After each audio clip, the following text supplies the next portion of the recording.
everyone, and welcome to the YouTube page for the Ann Braden Institute for Social Justice Research. Today we're going to be talking about Louisville's Jefferson County's housing history as told in Making Louisville Home for Us All, 20-Year Action Plan for Fair Housing. This history is so important to understanding the dynamics of our city today. So to start off our lesson, we're going to go back to the antebellum era. In 1778, Louisville was founded and took off due to its close proximity to the Ohio River. European settlers were not the only ones making their way to what we call the Compassionate City, however. Enslaved African Americans accompanied the earliest frontier settlers, and just like the rest of the South, the Commonwealth depended on the labor of these enslaved beings. The number of enslaved African Americans in Jefferson County reached 10,000 by the Civil War, but not all blacks were enslaved. A growing free black population proved to be a very important asset to the later development of African American communities. Before the Civil War, blacks and whites tended to live in close proximity.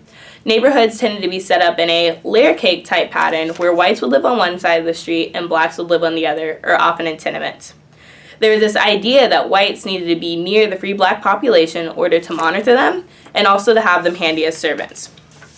More African Americans came to Louisville during and after the Civil War, even though emancipation brought new forms of racial discrimination that included racial segregation. By 1900, Louisville possessed the seventh largest concentration of African Americans in the United States, and many prominent African Americans led the development of new black neighborhoods in the city of Louisville and Jefferson County. Neighborhoods that we know as Smoketown, Shawnee, Russell, Little Africa, and Berrytown tended to be set up in the layer cake type pattern that was prominent during the antebellum era. And while some African Americans got the opportunity to thrive and raise their family in single-family households, a lot of them were forced into crowded and poor housing conditions. So starting in the 20th century, new housing ordinances began to require racial segregation due to the white population's desire to keep their homogeneous blocks. An ordinance was passed in 1914 that prevented blacks from moving into neighborhoods that had a majority white population and vice versa. The idea that blacks caused plummeting property values was a new stereotype that fueled these racist ordinances.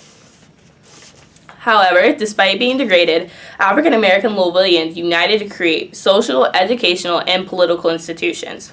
One of these institutions was the Louisville chapter of the NAACP, and one member, William Marley, went all the way to the Supreme Court after refusing to pay for a lot of land that he couldn't live on due to these ordinances.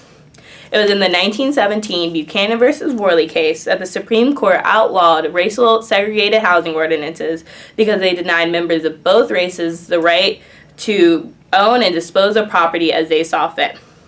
But honestly, this ruling would have no significant impact on how housing worked in Louisville. After 1917, the law required separate black and white neighborhoods, but realtors intentionally divided and hindered housing purchasing options based on race. And white homeowners started piling their money together to buy vacant houses in their neighborhoods, and new zoning laws were passed to limit where multifamily housing complexes could be. In 1930, new federal programs further institutionalized these racist practices. In 1933, the federal government created the Homeowners Loan Corporation to make homeownership more available for Americans. The practice of redlining created a method for systemically channeling African Americans into certain parts of the city. Redlining was supposed to be a way to evaluate risk on home loans based on neighborhoods, but because of the system's way of devaluing black neighborhoods, these communities were labeled as high-risk areas and highlighted in red. Banks channeled mortgage funds away from these neighborhoods, making home ownership almost unattainable, and these practices were adopted by both private and public sectors. During the 1930s, though, people started to realize that there was a problem with black housing stock. So the city developed its first comprehensive plan, and this led to a study of black housing in Louisville.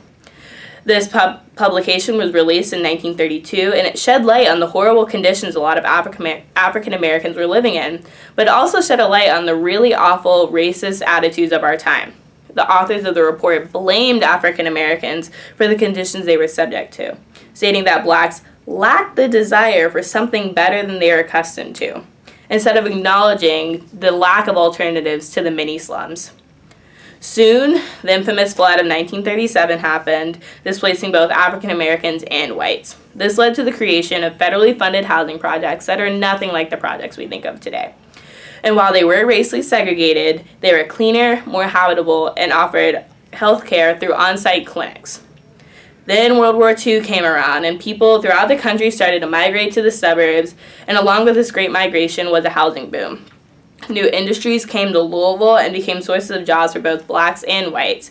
And new black migrants flocked into the city, and the GI Bill was passed to help expand home ownership. But because most builders would not sell to black people, existing African American neighborhoods grew more crowded and dilapidated, receiving no funding for upgrades, while some public housing units reserved for whites remained vacant. By 1940, Louisville's segregation index had increased to 89.2%.